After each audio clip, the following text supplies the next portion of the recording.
इस टाइम हमारे जो आर्मी चीफ हैं उनका नाम है जनरल उपेंद्र द्विवेदी जी। उन्होंने स्टेटमेंट दिया कि ऑपरेशन सिंदूर के टाइम उन्होंने ये इंश्योर किया कि बगल वाले देश में मतलब पाकिस्तान में जो टेररिस्ट कैंप है वहाँ पे टेररिस्ट नमाज ना अदा कर रहे हो जिस टाइम पे वो अटैक कर रहे हो। तो बेसिकली उनका कहना था कि मैं उस टाइम पर अटैक नहीं करना चाहता था जिस टाइम पे टेररिस्ट नमाज पढ़ रहे थे।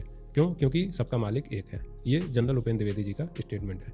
अब यहाँ पे कई सारे क्वेश्चन मार्क खड़े हो जाते हैं। पहला तो ये कि आतंकवादी का कोई मजहब नहीं होता, तो इस चीज़ से आपको कोई लेना देना है नहीं। दूसरी वो पड़ोसी मुल्क है और वो अपने आतंकवाद के लिए ही जाना जाता है। तो वहाँ पे वो नमाज पढ़ रहे हो, शादी कर रहे हो, भंगड़ा कर रहे हो या खाना खा रहे हो, नहा रहे हो, उससे आपका कोई लेना देना नहीं है। आपका काम सिर्फ इतना है कि आपको टेररिस्ट को न्यूट्रलाइज करना है। और जब कॉन्फ्लिक्ट चल रहा हो उस टाइम पे तो कभी भी ऐसी चीज़ें नहीं सोचनी चाहिए जो कि आपके ऊपर ही भारी पड़ सकती हैं। अब नेक्स्ट चीज़ की बात करें तो हो सकता है आप मानते हो कि सबका मालिक एक है, बट जो हमारा पड़ोसी मुल्क है और जो उसकी विचारधारा है उसके हिसाब से सबका मालिक एक नहीं है, केवल उनका ही एक मालिक है जो सबका मालिक है।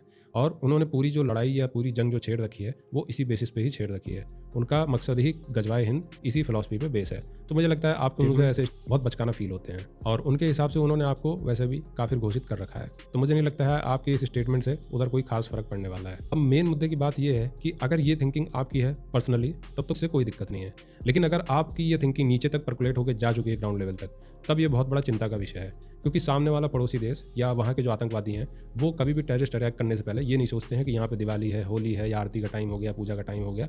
उनका सिर्फ और सिर्फ एक ही मकसद होता है, मैक्सिमम कैजुअलिटीज़। और आपने देखा भी होगा उन्होंने जितने भी टेररिस्ट अटैक किए हैं, चाहे वो किसी मंदिर में हो या पब्लिक प्लेस पे हो, वहाँ पे उनका यही इरादा रहता है कि मैक्सिमम कैजुअलिटीज़ हो, ज़्यादा से ज़्यादा भीड़ हो और त्योहारों के टाइम पे या मंदिरों पर अटैक करना उनका माइंडसेट दिखाता है। मुझे लगता है आपको इस बेसिक चीज़ की तो इतनी नॉलेज होगी कि टेररिस्ट ऑपरेट कैसे करते हैं। अब कश्मीर की बात करें, हर दूसरे दिन या हर 5-10 दिन में कोई ना कोई एनकाउंटर आर्मी का होता ही है आतंकवादियों के साथ, और वहाँ पे भी कैजुअलिटीज़ हमारे आर्मी जवानों की होती है। दूसरी चीज़, भारत के अंदर जितने भी टेररिस्ट अटैक होते हैं वहाँ पे भी कैजुअलिटीज़ हमारे लोगों की होती है। और उस टाइम पे पड़ोसी देश या पड़ोस में जो जितने भी आतंकवाद करने वाले लोग हैं उनके मुंह से कभी ऐसा स्टेटमेंट नहीं आता कि यहाँ पे होली थी, दिवाली थी, त्यौहार था या कुछ था, तो इस वजह से हमने अटैक थोड़े टाइम के लिए डिले कर दिया। तो आपको भी इस माइंडसेट से बाहर आ जाना चाहिए और कोशिश यही करनी चाहिए कि ऐसा माइंडसेट आर्मी के अंदर तो ना ही आए। ये सब स्टेटमेंट कोई नेता बयान दे तो चलता है, लेकिन आपके मुंह से ऐसी बातें ठीक नहीं लगती हैं। कि आपको भी इतिहास से सीखने की बहुत कुछ ज़रूरत है।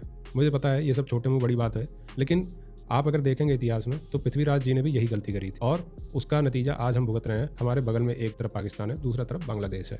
उसके अलावा अगर हम देखें तो छत्रपति शिवाजी महाराज जी जो थे उन्होंने कभी रूल बुक के हिसाब से कोई गेम नहीं खेला और उसी का ही नतीजा था कि औरंगजेब जैसे दुर्दांत आक्रांता के टाइम पे उन्होंने हिंदवी स्वराज की स्थापना करी थी और वो उसमें सफल भी हुए थे, क्योंकि उनका मानना था कि सामने वाला जैसा कर रहा है आपको भी वैसे ही करना चाहिए।